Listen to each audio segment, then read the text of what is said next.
And we are live! Hello, everyone, and welcome back to Heroes Never Die, your one-stop spot for all things Overwatch. I am your host, Tumbly Drunk, and this afternoon on episode 238, I think we all need to collectively just take a deep breath, just relax a little bit.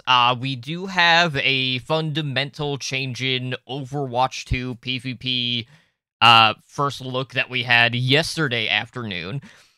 A lot of things have been said by the community, both from the casual side of the perspective, as well as a lot of the pro players. We'll get into that in just a little bit, because we do also have the anniversary event to dive into as well. But before we do that, and introduce you to my co-host, let me just quickly take a moment to thank everyone who is joining us for today's special time episode. And of course, thank all of our repeat listeners out there. So joining me today, as always, is my co-host, Ednard. And, it's been an interesting 24 hours, right? Yes. We were planning on recording yesterday, and fortunately, I had to step out. I had a family emergency to deal with. It did offer me time to actually sit down to watch the live stream, because unfortunately I had to work yesterday, and it was happening while I was at work, and it was still going on a little bit even after the fact.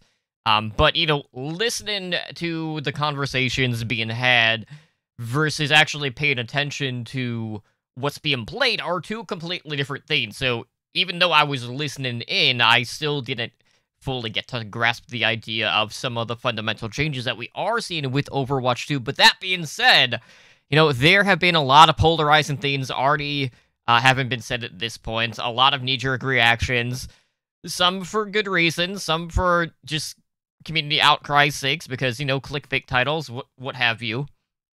But, I don't think that's going to stop anytime soon until people are actually hands-on with the changes that are coming. And the thing is, it's just like right now, it just feels like we're in an echo chamber. Especially when you're looking at, the top level, Nice pun there. I see what you did there. An echo chamber. Hey-oh. But yeah, no, it's definitely an interesting time, with at the pro level, the top levels. You're definitely kind of starting to feel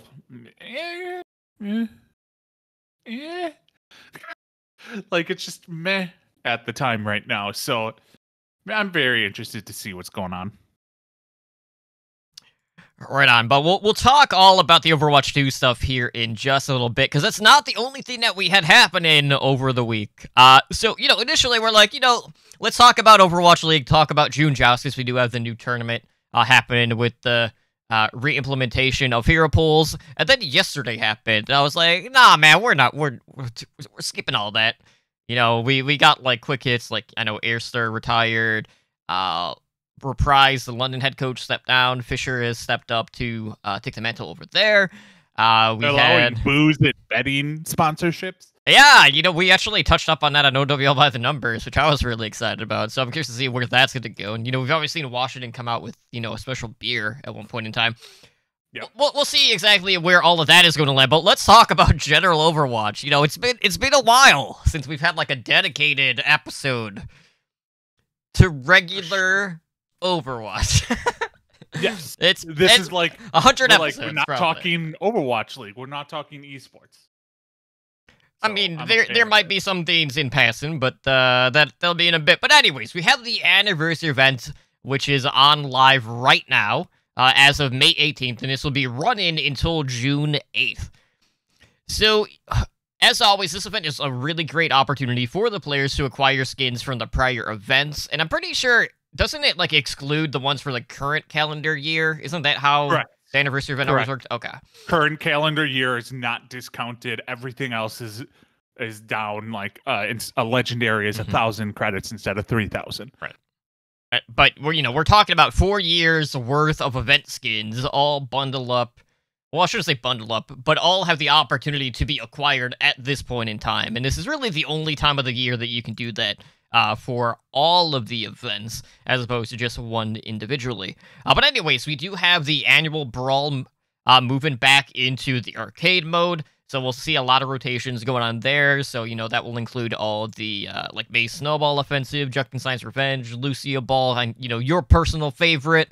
So I don't have the schedule on hand for that, but you guys can find that online. But for a lot of people, they might just check out one or two, if any, or maybe they just won't play it at all. But we do have. You have to you have to play the events. You have to. Aren't you still able to earn points, so outside of that? Okay. This is what sucks about, like, I bitched about this last event. But now it's one of those things where you need 12 wins to get it. It's like 27 points, I think is what it was. Yeah, and you get 2 points for a win. So you need at minimum 12 wins to get it. It might be like 25 or 23 or 24. It's me and Spider figured it out. You need 12 wins to get a skin now. And the only way you're going to really do that in 1 week, unless you play just constantly, is by doing the events. Because or just playing 24 games and losing all 24. Okay, so just confirm, like, it can still be in any mode. It still can be in any mode. But for a guaranteed win, to get it quicker, you need to do arcade. Right. Which, and to increase the amount of wins. Like, I could see it if it was you needed 18 points to get it. That would be 9 wins. Fine. Don't up the amount of actual wins that are needed. Like, that's my biggest knock. Like, increasing the amount of wins by 3 that you need to get is just idiotic.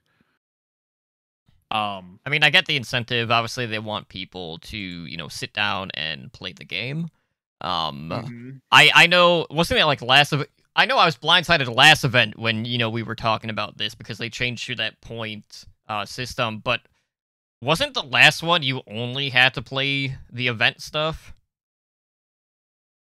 Yes. Okay. You could not get it in regular. Okay, so they at least expanded upon that, but they also expanded on the total amount of wins that you would need in order to acquire basically everything involved with that, which, is the spray, you got the player icon, as well as the epic skin at the end of the week.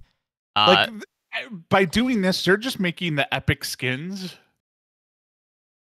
less meaningful. Like, let's be real. Like, how many epic skins do you have equipped over legendary skins? Probably not many.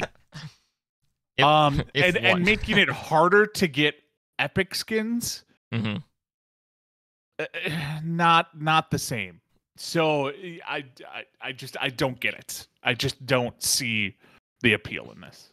Yeah, there's just a lot of back and forth going on right now with exactly what they want to do with the events. Hopefully, we're not going to be seeing as much of a fluctuation, and maybe we'll see a little bit more stability with the next one. But, they're trying to shake things up. I can't fault them for it, but at the same time, if we're not getting the same amount of game time in as we used to, it's also making it a lot harder on us to actually acquire some of the stuff for the event.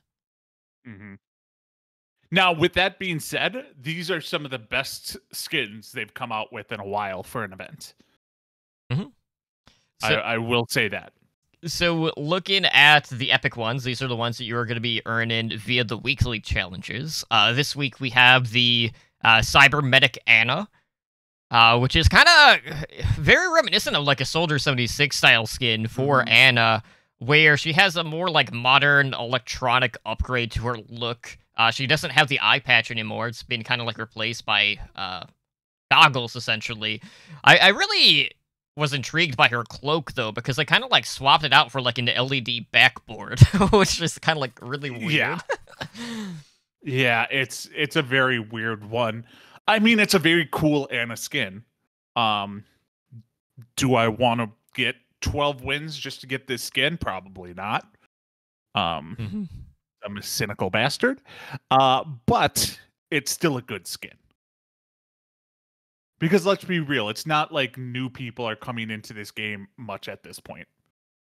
who don't have a buttload of skins already. Right. I think next week's is going to be a lot of people are going to go after that. Yeah, next week we have the Bird of Paradise Echo, also epic skin.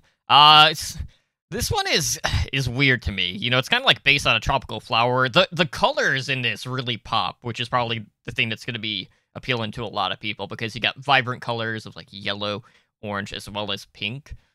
You know, we also have another like floral skin, which kind of like dampened this one specifically for me. But you know, we'll talk about the Moira skin here in just a bit. Yeah, the only reason I say a lot of people might go after this Echo skin is because Echo is one of the newest heroes, which isn't saying much. But this is one of the characters that people will have the least amount of skins for. Unless they've gotten a legendary in one of the boxes, this is probably your best bet. So that's what I have to say about that. Yep. And then for the final week, we have the 8-Ball Wrecking Ball. Okay, this is the one I'm excited about because one, the idea of a ball just being a different kind of ball in this case, like why did they think of this before? For one, like I feel like this was just meant to happen at some point in time. But what I love about this skin is just the fact that you have Hammond looking so dapper, like an actual pool shark, because he's wearing like that tiny black vest.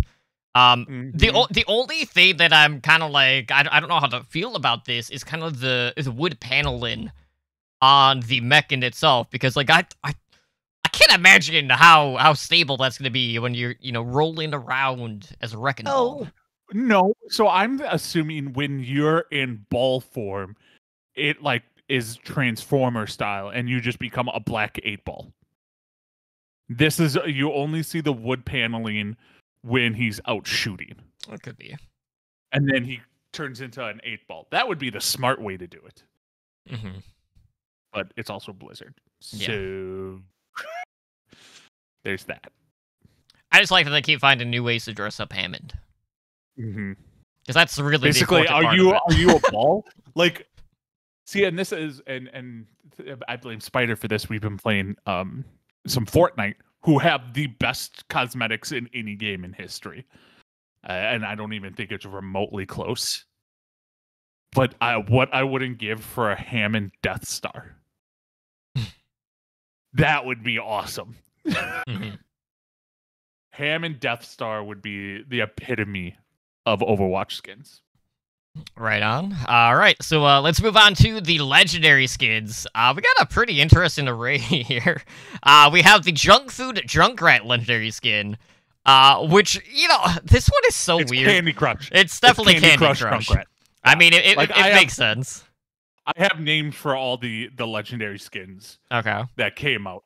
So this is Candy Crush. Okay. Well, Willy Wonka can still eat his heart out because gone are the Emberfield rags of Junkrat. Now he has like this pink suit with the gumdrop straps. I also appreciate the fact that his rip tire has been completely candied out. It's kind of got. I hate candy corn, but there's candy corn spikes on his rip tire. But his hair is now cotton candy, which is fantastic. And an ice cream cone. That too. Yeah. And I think like even like his detonator is like a cookie or it's like a gingerbread or something based off the look. So all in all, a pretty fun one. And knowing that Activision Blizzard also owns, what is it, like Keen Company who do Candy Crush? Yep, they own Candy Crush. It makes sense. Like we were eventually going to get something related to some of their other properties, just outside of Blizzard. So yeah, this is a great skin. I actually bought this already. I mean, I have Junkrat's probably my main played character, so I basically get all Junkrat skins whenever they come out. So yeah, I definitely bought this day one. Next up, we have the Gladiator Doomfist legendary. All right, what's your name for this one, Ed? 300. 300.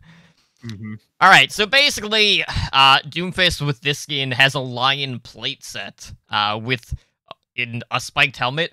The thing that I don't understand about this skin in particular is the mask, because it's like it has 4 eyes on it, and it seems more mechanical robot. Yeah, it doesn't seem to fit the skin at least for the theme that they're going for. So that was kind of the thing that like pulled me back. I was like, wait, what? They should have had the helmet that Thor wore in Ragnarok when he fought Hulk. Mm-hmm.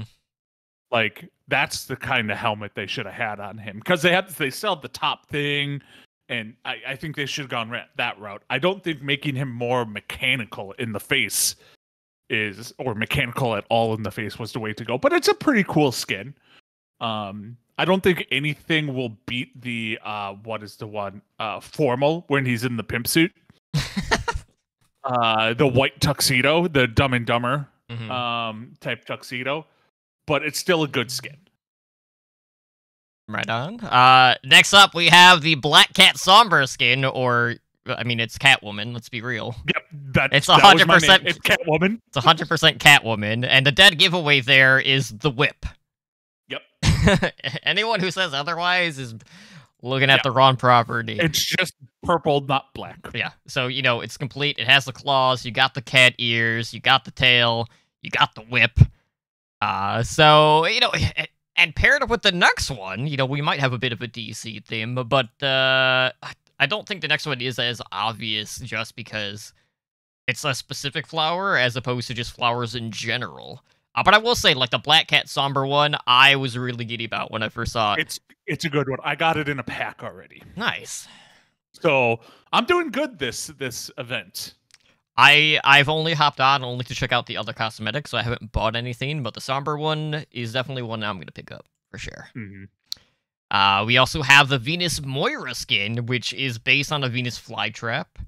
Or, as I said, if you pair it with the Sombra, a lot of people are also kind of eyeing it to be Poison Ivy in this case. I was going to go with Rio. Okay. Because it reminds me of the birds in the movie Rio. The animated series, not the city. So that is what I went with.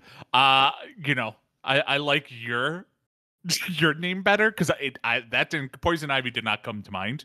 But I think we'll go with Poison Ivy instead of Rio. Yeah, it makes sense, if only because of the Catwoman. Yeah, when you say Rio, people think of the city, not the movie, which is a shame because it's a pretty darn good movie. Yeah, and then you just gotta confuse people later when we're talking about a map, and then everyone's just gonna be even more confused. They're wearing the Rio skin on Rio. Yeah, perfect. Mm-hmm. Last but not least, we have the Funky Baptiste legendary skin, which is definitely a 70s throwback. Has a lava lamp backpack. He's rocking the fro. His belt has groovy on it. You also have Saturday Night Fever. Yeah, you also have the pattern shirt to go along with it. The community desire to have a disco ball immortality field fell on deaf ears, though. But you know what? All in all, I've laughed at the fact that when they announce the Venus Moira and then a Black Cat Sombra, everyone's like trying to figure out like, what Batman villain is this supposed to be? It's not one theme, guys. Like, it's the anniversary event. This is typically the one where like the random ones just get piled into. It doesn't have to all fit one theme. What event does it fit into? They're like, oh shit, I don't know. Put it with the anniversary event, basically. But yeah, no, this one's Saturday Night Fever. That's the name of this. And that's very evident based off of one of the sprays. Because he is doing that dance in that thing. So outside of that, other cosmetics, we have some new dance emotes for Ash, Brigitte, and Tracer. We also got a couple of new victory poses as well for Diva, May, and Torbjorn. Outside of that, though, normally I have a couple of voice lines that I really want to get. I didn't really feel that with the current batch. There's a couple that kind of tie into one another. I know Junkrat and Roadhog both have one where they're just kind of at least I'm not a hog, or at least I'm not a rat, or something like that. But nothing that really stood out. Yeah, I think out of the non-skins, the only thing that is something I like is the round 'em up from Ash, mainly because she's using finger guns. That's the big thing is she's rocking the finger guns. And that's really the only reason I really like that. There you go. But they did it outside. If they would have changed the wins, the point total for the event to 18 instead of 24, I believe, this would have been like probably the best event in recent memory for me as Right. far as like cosmetics go and stuff like that, but it's tarnished because of that that win total change. Yeah, well, But they did very, very, very well. yeah, hopefully they'll pull it back for the next event, and maybe they'll just find a happy median for us. Yeah, all in all, very pleased with the overall looks of these skins. I'm not gonna say we're not gonna have an event where like every single one is gonna be knock out of the park. Oh my gosh, I need to absolutely have this one. But for the most part, I think really the only legendary skin that I probably won't pick up is the Baptiste one, which that's a pretty good track record considering that all the events typically have 5 legendary skins. Yeah. I probably won't get the Poison Ivy or the Baptiste one. Unless I get them, obviously, in a pack. But I'm also going to be on vacation for the next week. Or starting next Tuesday, I will be on vacation for a week. So I'm going to be missing part of this event. So who knows what happens. We'll have to go back and see what other Batman villains we have, because I know there's definitely a Scarecrow Junkrat. Yes, there is. So we at least have 3. And I feel we have a Joker Junkrat. Yeah, but that doesn't really help if the same character has more than one. Well, I mean, it's about the skin. That is true, but I was trying to like field an entire villain team. Oh.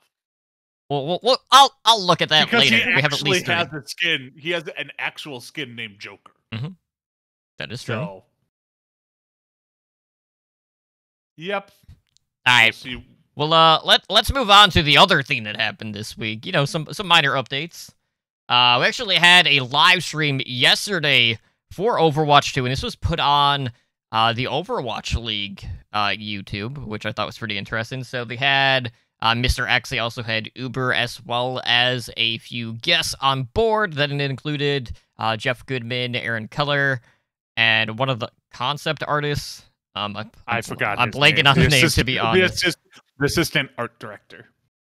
Right. So the big thing out of the gate, and this is something that has definitely caused the most commotion throughout the entire Overwatch community, is the fact that Overwatch 2 is going to be changing from a 6v6 game now down to a 5v5 game. So basically, moving forward with Overwatch 2, teams are going to be consistent of 1 tank, 2 support, and 2 damage dealers.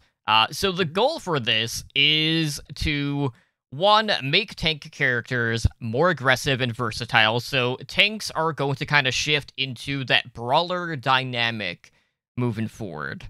And, they touched up on some new abilities and stuff, which we'll talk about here in just a little bit. But a lot of people have latched onto this, and there's been a lot of negativity around this, especially from the pro scene, where there's a mindset of, oh, so you're just completely deleting a role within the game. And I wouldn't say they're deleting a role so much as they're reimagining or redefining the tank playstyle within the game. But everyone's like, oh, well, now we're not going to have a situation where, Zarya, D.Va, Roadhog, Sigma are going to be played, and that's just not the case. And I think you'll agree with me on this. It's just right now we have very limited information. So with what we have now, it's very easy to have that sort of knee-jerk reaction where we don't know what the full picture is going to be.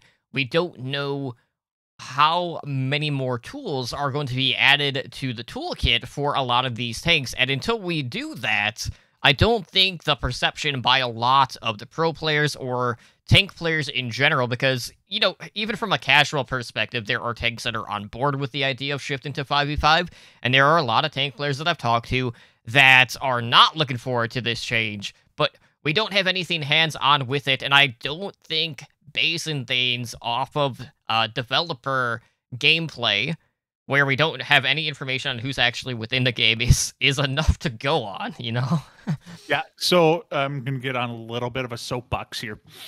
As I tend to do.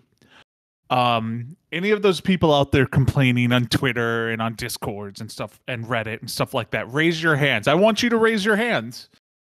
How many of you have played 5v5? I'm guessing 0. Maybe I'm gonna go at most 5 to 10. Because they probably work at Blizzard. Um, but that's the thing is, we have no idea what this is gonna do. We have assumptions, but here's the thing. Every time Blizzard has made a very drastic change to the core mechanics of the game, it has been better for the game. When we got rid of you can't just stack 6 divas, 6 Winstons and stuff like that, people were up in arms about it, saying they're changing the core of the game. How can they do this? It was for the betterment of the game, and I don't think anybody's pining for that. When they switched to the role queues, it was better for the game, and overall the game succeeded by doing so. It really did. You know, people want to say I'm an off tank. Well, you're an off tank because they made such a drastic move previously to allow off tank to actually be a role. So when you look at it this way, the only complaint that has any validity out there is that, yes, it's going to affect some pro players. But if you're a pro player and you can only play one position, I think that speaks more to you than anything. Well, and somebody on our Discord even made the point is, well, what if Sigma becomes meta? Then that off tank like Choi Obin. Choi Obin has a job because he is a Sigma, like he's amazing at Sigma. What if D.Va becomes meta as like the main tank? Well, then people like Space have a job. It's less about like, yeah, you're losing an off tank, but more like you're gonna have specialized tanks. So right. Yeah, it's not gonna be, you're not getting rid of both your starting tanks. You might have fewer, like you might not have 4 tanks on the roster. You might have 3, but that is not drastic. And let's be real, this 5v5 is actually better for the Overwatch League. When you look, it's going to be cleaner. It's going to be crisper for the viewership. When you look at all other team-based esports, it's generally 5v5. It is. And, you know, it's definitely going to be better depending, obviously, as always, on balancing. Which is why I think this is taking so long, is they're trying to get the balance right. But overall, I think this is probably a good thing, and I'm not going to say it's going to be amazing. I'm not saying it's going to be complete crap. I've never played it, but every time Blizzard has done something this drastic, it has worked out for the betterment of the game. Yeah, I don't like the mindset that I've seen a lot of people have in regards to, oh, so now they're going to expect these tank players to know how to play literally every tank within the game at the pro level. That's not a realistic expectation. Like, you're always going to have people that are going to specialize on, you know, we'll say on average 2 to 3 heroes.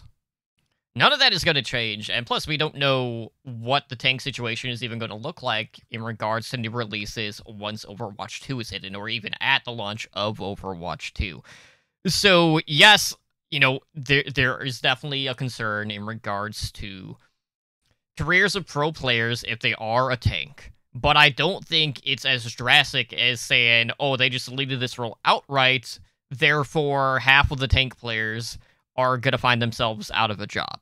Like, people always have this perception of looking at things through the worst case scenario whenever something is announced. And that's basically what's being drummed up at this point in time.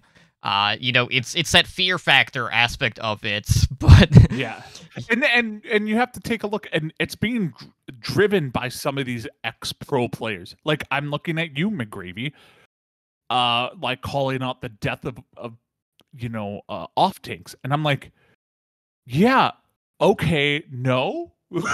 So like, are you saying that if D.Va becomes like the best main tank in the game?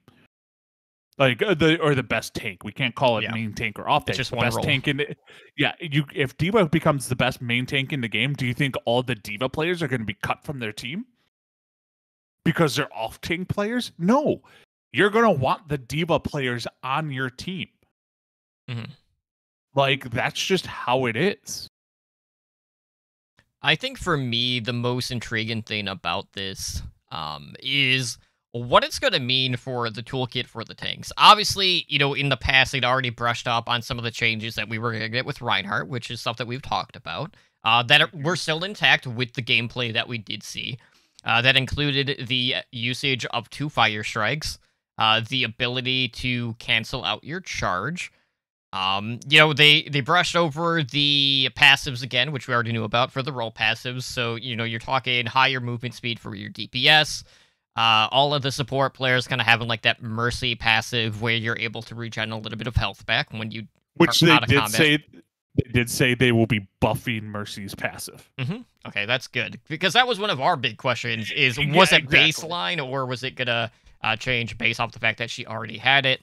And then, brushing up on tanks again, that was also the reduction of like knockbacks and stuff. So kind of like the steadfast passive for Reinhardt in this case.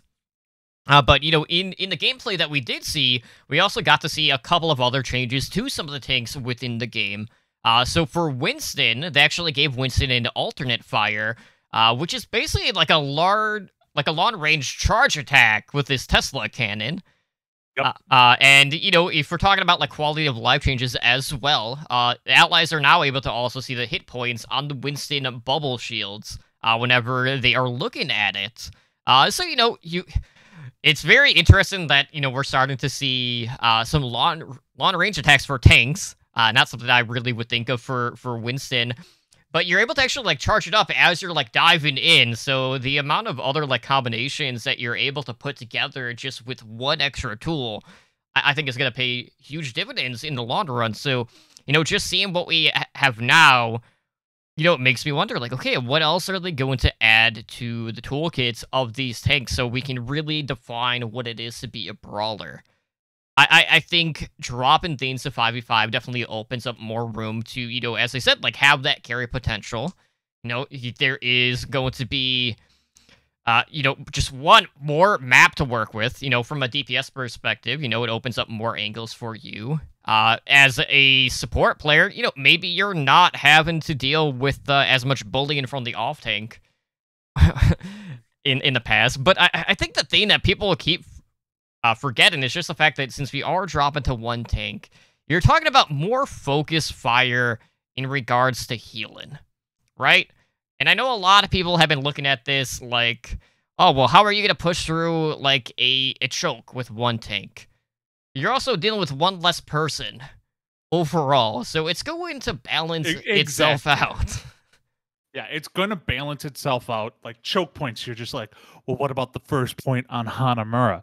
I'm like, yeah, you may not have double shields, but the thing is they're going to have less. They also don't have double shields. So it's just like getting through a choke point normally. Except now tanks actually, like, the tank gets a buff. And, like with the Reinhardt, the Winston, Zarya, we saw a lot of Zarya play. We did. And I don't, and listeners, do not read so much into that we saw a lot of Zarya play, because there are certain tanks that were not playable during the stream. Sigma and Orisa were not playable. So we never saw anything on that. And they said Orisa's getting massive, like, a ground up rework. And she's not the only one. They also noted that Bastion is also another hero that's going to be in that position, getting worked from the ground up. And I wouldn't be surprised if there's a couple other heroes out there that are also going to be getting that sort of treatment. But, based off of when this showcase was happening, I think it's pretty safe to say that there are going to be plans for other ones in the future. We don't know if there is going to be like a BlizzCon at the end of the year, because we did have BlizzCon line earlier in the year. I doubt it at this point. I don't think it's out of the realm of possibility where we can get a showcase quarterly or like twice a year. Yep. I don't doubt that. I honestly, as much as it sucks, I don't know if we ever go back to actually having a BlizzCon. As much as that sucks, because we all know that BlizzCon 1 is a giant money sink for the company. Yes, it's great for the fans. Giant money sink. But I do see us getting, like, instead of doing one giant BlizzCon, we get like 2 mini BlizzCons a year. And we'll start to see more from, the Overwatch 2 team. I mean, I know we have an AMA coming up this week or next week Right. on for Overwatch 2 and stuff like that, where I'm sure we'll get more information. Oh, I'm sure it's gonna go swimmingly with the community. Yeah. Yes. But the thing is they get to pick the questions they answer. So that's really all that matters. But I think people are just overreacting to the tank thing. Yes, it's going to be different. Yes, you will have to change your playstyle up a little bit, but it's good for the game. And from what I saw, it's going to be much more interesting to watch. It's going to be less like, two teams colliding head to head, and it's going to be more like poking around corners with Zarya, or you have more of a long range thing. The thing was, the only thing, and they said they are keeping a close eye on it. They said in this that they are keeping an eye. They haven't changed snipers, Right? And I believe they will, because I think with losing a tank, you lose some of the safety that you have from snipers. So I think you're going to see some nerfs to snipers, which I'm sure the community will be up in arms about. But it is needed with going down to one tank. And also, I see a lot of people out there saying you should go 2 support, 1 DPS, 1 tank, and 1 flex. And that has to be either a DPS or an off tank. That would be impossible to balance the game. It would be 100% impossible to balance the game if you do that. It would be. So, like, that's just not an option. Yeah, and in regards to, like, compositions, too, I remember at one point we did have an experimental card where they did swap to 1 tank, where it was, like, 1 tank, 4 DPS, and a support, or something like that. Yeah. And everyone was up in arms about that. And, a lot of people are, like, kind of, like, calling back to that, but it's just like, well, that was in a 6v6 environment. Yes, it felt bad for the tank with the current tools that you had. It also felt really bad for the support players, trying to keep everyone alive because you were the only healer, so that kind of shut the door on certain healers, where they just wouldn't have enough throughput to actually deal with the amount of income and damage within the game. But, if you remove a tank out of the situation, everything's more refined across the board. You're not having as much pressure on all of the roles.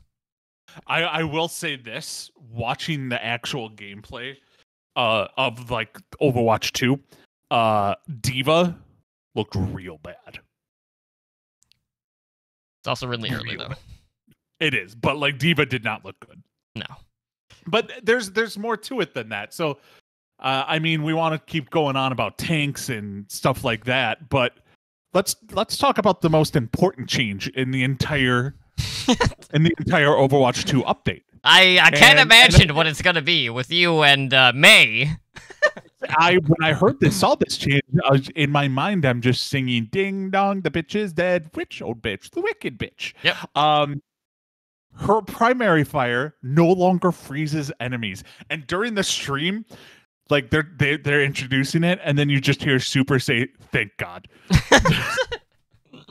Now they increase they get slowed down a lot, and there's more damage, and there's no more free alt fire headshots for Mei players. So Mei no longer freezes on her left click. Right. That is a great thing, and that led to the discussion of they're really, really trying to tone down CC. And that's the thing. That was the other thing I've seen a lot of people brushing up on. Everyone took that as, "Hey, we're removing CC from the game." I don't know why. That was not the verbiage. Everyone's like, "Oh, so they're just gonna remove, like flashbang from McCree." That's not what they're saying. They're gonna tone it down. And worst case scenario, if CCs are being too oppressive for the tank players out there. They'll just fine tune the passive ability that the tank players are going to have, where they can just increase, the knockback reduction and things like that with that percentage. But am I happy that Mei's freeze is getting removed from our primary fire? Absolutely. But it is important to note that she still does have the ability to slow multiple targets with her primary fire. Her ultimate is staying the same. It's still going to freeze targets in place. So it's not like they're just outright removing it entirely from the game. It's just from her primary fire. But all in all, I was really happy to see that. And the thing that really made me laugh, though, is just like how quickly they brushed over it when they were like doing a little video for the hero changes, because it's just like, oh, are they going to mention this? Yeah, so it's a great change. They brought up certain things like, okay, yeah, McCree, you don't want to take away McCree's stun, because that's like, you take away McCree's stun, like he's just not that good. I think in a lot of situations. So they said they're not going to remove it, but they are going to tone it down a lot. I'm very interested to see what they do with Brig, because I don't believe they showed Brig in this thing. So I'm interested to see what they do with her in regards to CC. Right on. Outside of that, other hero things that were touched up on was with Zarya now having 2 barrier charges. And what was interesting about this is that Zarya now has both bubbles sharing the same charge and cooldown. Now, this is something that they had in the April Fool's experimental patch earlier in the year. And, a lot of people seem to be on board with it. And, yes, we did see a lot of Zarya being played, but as you noted, that was partially because not all the tanks were available to playtest for this live stream. But I will say, like, the average energy levels that we were seeing from the Zarya players were very high, like a lot higher than I was anticipating, kind of like going into seeing the gameplay in itself. Yeah, and what we saw a lot was just the Zarya versus Zarya battling it out while the rest of the teams fought each other. Like, it wasn't like one team was concentrating the Zarya. It was honestly a battle of who had the better Zarya. Because if one Zarya killed the other, it's over. While the rest of the teams were going back and forth. So it's definitely something that to keep an eye on. I'm not going to say Zarya is going to be like massively like meta, because it's way too early for that. But she did seem pretty strong, and I do like having the 2 bubbles. I will still not play Zarya because the beam in me, it's just not something that clicks with me. But I was surprised at how strong she looked.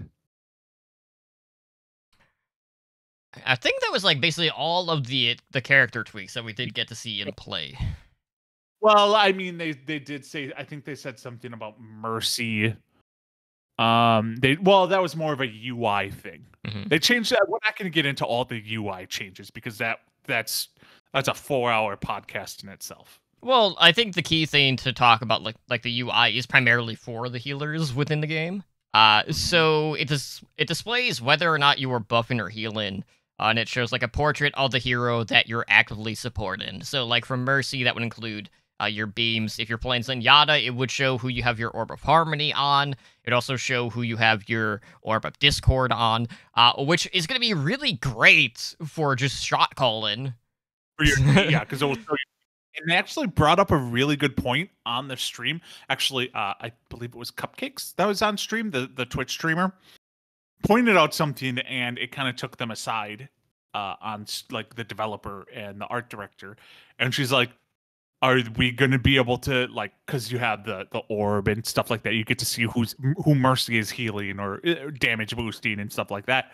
But they do not show who Ana has slept. Okay. She brought that up, and they're like, that's a really good idea. Like, because that's just as important as like seeing who has, an orb on them. Is I slept this person, don't wake them up. Right. type of situation. So I think that actually will make it into the game before everything's done. Absolutely, but I'm excited for the 5v5 change, especially from a spectator perspective. Obviously, with 6v6, there are a lot of times where things tend to fall through the cracks. There are a lot of situations where a play is just missed at the pro level because, maybe they don't anticipate who's going to be making a play, or maybe it's just somewhere off in buttfuck nowhere, right? Like, that type of stuff does happen. But removing 2 players entirely off the board definitely frees up more of a concise perspective, so to speak, when you are spectating the game. So I'm really excited about that. Am I cautiously optimistic? Of course. But I'm not at the point where, this is all going to be doom and gloom. Like, that seems what a lot of the feeling is right now, and we don't have enough to base things off of, because if 5v5 was implemented in the game right now, would be something entirely different from 5v5 being implemented a year from now, right? Mm-hmm. When we don't know what's going on. 5v5 right now would not work in the current state of the game. No, it would not work at all. And a lot of that, with the updates, it will. Mm-hmm. A lot of that is just because this game was not designed from the ground up to be a 5v5 game. Everything was designed to have 12 players on the maps, and all that is going to change with Overwatch 2. Mm-hmm. Yeah, we probably saw 25% of the changes that are coming along. If that. Yeah. Because that's a lot of heroes. We did also I want to throw them under the bus a little bit.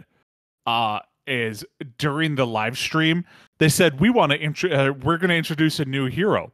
Big exact words out of their mouth. And what they meant to say, like, I got real excited.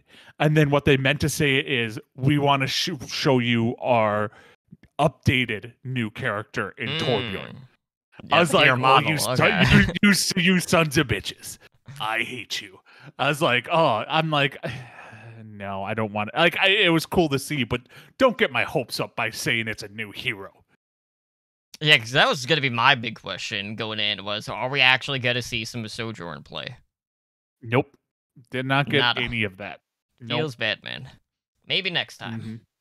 But we did get one brand new thing. So we knew about Rio. Mm-hmm. We knew about New York. And we knew about Toronto and Rome. Those have been introduced already. We got a new map that is probably the most interesting map I've ever seen in Overwatch. I'll be honest, Ed, I did not finish the broadcast. I know which one you're talking about, but I did not actually see it. It's Monte Carlo. Okay. The reason I say this is the most interesting map I've ever seen is because it's like you're going along and you're going uphill. Okay, so it's more verticality. So, yep. So but it's not like, just straight uphill. It winds around going uphill. So the defense almost purely has high ground at all times until you get to the final checkpoint or the final push in the casino, which I'll talk about in a second. But they have insane high ground. Okay, I'm trying to find the video if they did. Yeah. Okay. So think on, oh God, what is it? All right, I'm pulling up the video. Yeah, it starts off like, okay, we're going, and then you get to these ramps where you're going up and up and up, and they just have the high ground, and it's impossible to get through because it's just it's hard to take something when they have such high ground. Right. So that's going to be interesting. But then you get into the final checkpoint, and the small 1 minute video, 50-second video they showed on their Twitter doesn't do it justice. You need to watch the live stream. Okay. The final point has such hidden high grounds for defense. It's insane. To the point where you cannot, you won't see somebody on high ground until you're looking them in the face. Oh damn. Like it's one of those things where they have such insane amount of high ground that I'm shocked that it came through this way. Right. Like this is going to be one of those maps where it's a feat to just complete it. And so I highly recommend it. It's hard to explain in words, but you need to go watch it and hear the developers talk about it to realize how insane this map is. Like at the point where it first started going up, like the ramp started going up, and twisting around going up, the defense had such a strong hold that you're just like, yeah, they're not going to get past. Now they eventually popped, I think, all their ults and were able to get up the hill, but then they have to go into the kill zone of the casino. So definitely go watch that because it was pretty insane. Yeah, I think the biggest takeaway that I had, at least from the map perspective, was just the amount of other objects that were on the map in itself to provide players cover. And this is something that isn't, I'm not gonna say it's not there, but it's not as prominent within Overwatch in itself, where you're not having a ton of like taxis or signs or things to like kind of take cover with. So just the approach overall for the DPS players within the game is going to change pretty significantly, where we're not going to have a ton of like open sight lines compared to, what we are currently seeing within Overwatch. So, I like that, we're getting enough changes to change the approach of the game, but I don't think it's like so far out of left field that it's going to play in like 100% different than what we're kind of used to playing. And I know a lot of people are like, oh my gosh, this 5v5 change is massive. Yes, that's why they announced it now. Yes, this wasn't going to be something that they were just going to drop whenever they're ready to reveal more information later down in the road, because that would only, I feel like, heighten the negativity, so to speak, for the changes that are coming. But at the end of the day, when it comes to any sequel or a completely new game in itself, because let's face it, Overwatch 2 is a new game, you don't want to play the same experience that you had with Overwatch 1. And you kind of get to that point where, going back to what Papa Jeff said back whenever this was, he's like, well, what the hell do you people actually want? Like, what did people actually expect with Overwatch 2? Did they want a copy and paste game? I don't think that's the case. So when I hear all the negativity and all the comments, and a lot of them are from the pro scene, and I get it. Job security is always going to be something that is going to be on their mind first and foremost. But if they enjoy the game, and the lengths that they are going to in order to keep up, like, I don't think they're gonna have to learn like 5 new heroes just to quote maintain a spot. You're still gonna have your specialties, and I don't think it's gonna be as big of a deal as everyone is making it out to be. But they also just need to play it to see how the game feels. And is everyone's mind or perception going to be swayed by that? Probably not. But I think that will calm a lot of people's nerves once they actually get to see it in play. We did also get to see a little bit of push play. Yeah, we got 2 maps, actually. Yep, we did get to see some good maps. We did find some, like, I will say this, they did say something pretty cool, is, it's going to be one of those things where you want to push the payload, I guess, for lack of better terms, to the end to win. They flat out said the majority of games internal testing don't make it that far. You run out of time. And I one thing, and correct me if I'm wrong, but it moves faster if somebody's on it, or does it not?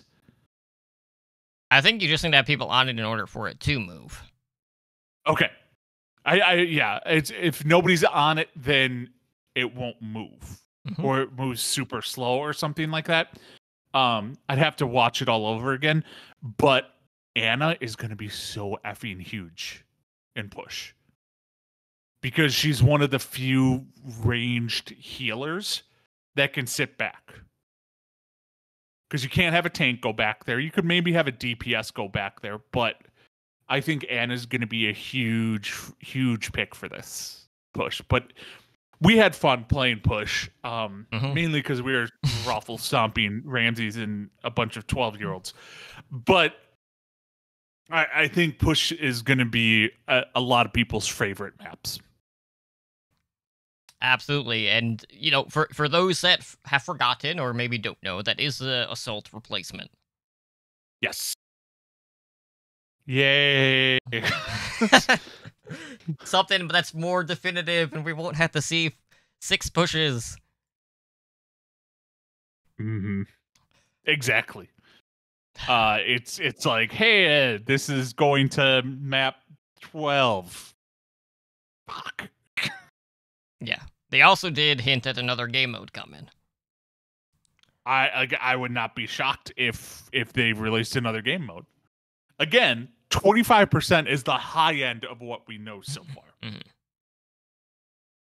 There's still a lot more to uncover, and you know, hopefully by the next showcase or whatever you want to label it, we will either have some new hero news, we'll learn more about any of the reworks that are happening. Next showcase will not be PvP. I think next showcase they're going to dive deep into the PvE aspect of it. Could be. I mean, they might keep switching things up. And you know, that was the other thing, because like when they had BlizzCon Line, they didn't really touch on PvP at all. So it definitely made the most sense for them to have a more PvP-oriented showcase. So I'm not going to say calm the nerves, because they did the opposite effect, but it's just like, hey, we haven't forgotten about the PvP side of the game. Yeah. And also, I'm still not ruling out the simple chance that maybe some of these off tanks just get moved to DPS. Mm-hmm. I mean, they were flex in the past, just saying. Yeah, I wouldn't be surprised if D.Va gets moved to DPS. Like, obviously with nerfs, but I would not be surprised. Or maybe even Sigma gets moved to DPS. Who knows? Like, it's the sky's the limit with what's coming up. Yep, and we've only seen a drop in the bucket so far. Correct. So we'll have to wait on more, but hopefully we'll get, some sort of updates every, 2-3 months at the longest, or at the earliest. But it's just like, we don't know how frequent these updates are going to be. But just knowing that they had a dev update. Now, granted, that was more of an announcement of an announcement. Now, we got the live stream, we got a Reddit AMA, where hopefully we'll get some more insight on that front. Definitely opens the door for more of these things to be happening here within the near future. But for now, as I said, I'm going to remain cautiously optimistic. I'm excited for 5v5. As someone who likes a tank, I'm really anxious to see what sort of changes we'll see with the toolkits, because they kind of position tanks in themselves to be overpowered. Like, let's be real. Yeah. So I just want to see, okay, where's the fine line in regards to that, where tanks aren't just, oppressive in this case. But I think it'll be the best for the game. Obviously, we've seen fundamental changes to the game on a few different occasions, all of which have turned out to be for the betterment of the game, and I don't think that's going to change with them dropping from 6v6 down to 5v5. Yes, as we've mentioned, a few tank players are going to lose their starting jobs within the Overwatch League, but it's not as black and white as saying, hey, we're removing half of the tank players in their entirety. Yeah. We're not getting rid of half the tanks in the game. We're just making you choose harder on which tank to pick. So this is, I think the 5v5 is a big dub. Big W. Absolutely, and I can't wait to see further implementations. And I want to say there was someone who had already implemented a workshop mode with the changes that we did see with this live stream. Now, granted, 10 hogs, 1 hole. Been there, done that, folks. Now, granted, as I said, implementing that stuff now is completely different from what we would get with Overwatch 2. So, if you want to check it out, I mean, I'm sure I'll find the link again and I'll post it in the Mhm. show notes. But it's not the full picture. No, But it is 100% not. so I just one thing I will say that I Mhm. was pleasantly surprised about, and we do not know any of his changes because Okay. there was like me and Spider were talking about this actually while it was going on. Roadhog seemed really good, but there were no like visible changes. Like he didn't have any new abilities. His cooldowns were all the same. Like, because I timed it, like once he used an ability, I saw like how much Mhm. time was left. So I want to know what Roadhog changes is. Like, does he take reduced damage? Does his heal do more? Like, what is going on there? Because he actually seemed really strong Right. as the only tank. And it's more than just the fact that DPS players are earning less ultimate charge off of the tanks. Yes, they're no like he's a true meat shield now. Mhm. So I'm very interested to see where they go with the Roadhog because I and Spider actually posted this in Discord. So I want to pull it up so I don't get it wrong. But Custa actually was talking about don't be worried about off tanks. Be more worried about main tanks. Because let's be real, off tanks are better mechanically than main tanks. That is true. So it would be easier for, let's say, Choyobin, Hanbin, Space to pick up an Orisa than it would be for Space to pick up Sigma, Zarya. You know what I mean? Right. So Main tanking right now is more decision based than anything. yes. Mm-hmm. So it's definitely going to be interesting, and this is there. And people are like, well, they're just going to implement it. No, they'll let us test it out probably through an experimental card and stuff like that. So we'll see. We'll see how it goes, but I'm very excited for 5v5. And that Mei can no longer freeze me outside of her ultimate. Yep, that is the key takeaway there. Mei is not necessarily dead, but less effective in regards to overall CC through her toolkit. They need to also buff Junkrat. They just need to make the PvE talent of dual wielding grenade launchers baseline. Well, like the thing is the best ability that Junkrat has is the ability to break through shields. Really, and he has splash damage, but he can break through shields real quick. Yep, now you got less shields. Exactly. So I think Junkrat's going to need a buff. But again, that's down the road. We have no idea. They haven't really, outside of Mei, they haven't really talked any changes with DPS. Mm-hmm. Yep. So that's why you need 2 grenade launchers. Uh-huh. All right, but anyways, that's basically everything that we got in regards to the PvP live stream. Obviously, some news there. We got a little bit of a hint at what to expect in regards to the gameplay. We got a little bit of insight on UI changes, which look fantastic. I cannot wait. It's just going to be a lot more user-friendly, especially for the support players out there. But for now, Edinar, I think it's time that we close out the shop for today. And, we can go watch some Overwatch League. So with that being said, if you guys want to help us out, of course, the best thing to do is always to head on over to iTunes and write us a review. Let us know how we are doing and if there is anything you would like to see us incorporate into the show to make for a better listening experience. And if you would like to show some support to this podcast as well as the podcast network that we are a part of, you can consider pledging to our Patreon at patreon.com/OWL Network. There we have tiers starting at just $1 a month, and you too can join the likes of our master and above patrons, Daniel, Owl, Kesha, and Plebes in helping our network grow. And of course, outside of that, we do have a number of different ways how our listeners can contact ourselves and the show. So, Edinar, please let them know how they can do just that. Right. So you can reach us through email at hndoverwatch@gmail.com. We are on Twitter, and that's at hndoverwatch. We do have a website you can go to, and that's at owrecall.com. We are on YouTube at youtube.com/Overwatch League Network. We do have a Discord, and that's discord.me/OWLN show. We are streaming live on Twitch at twitch.tv/OWLN show. We are a Twitch affiliate, so help support the show by subscribing to our channel and on our network emoticon. Our podcast network does stream pretty regularly. So Overwatch League Network is currently on a flex schedule, but typically records early in the afternoon. Check the OWLN show Twitter for updates. On Tuesdays at 6 p.m. Pacific, we have OWO by the Numbers, which is our fantasy Overwatch podcast. Heroes Never Die bi-weekly will be airing Thursdays at 2:30 Pacific on Thursdays. So, and then reversely on every other Thursday that we're not doing Heroes Never Die, me and Totem do our Tavern Tales, our Hearthstone Battlegrounds podcast at the same time over at twitch.tv/TavernTalesHS. You can follow me personally on Twitter, and that's at Ednar83, or on Twitch at twitch.tv/Ednar. And Totem, where can they find you at?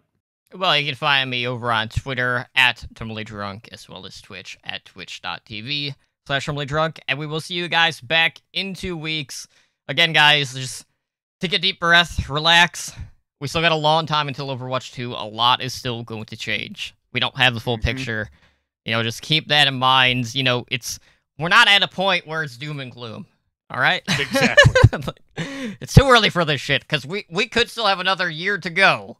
I'm just saying, but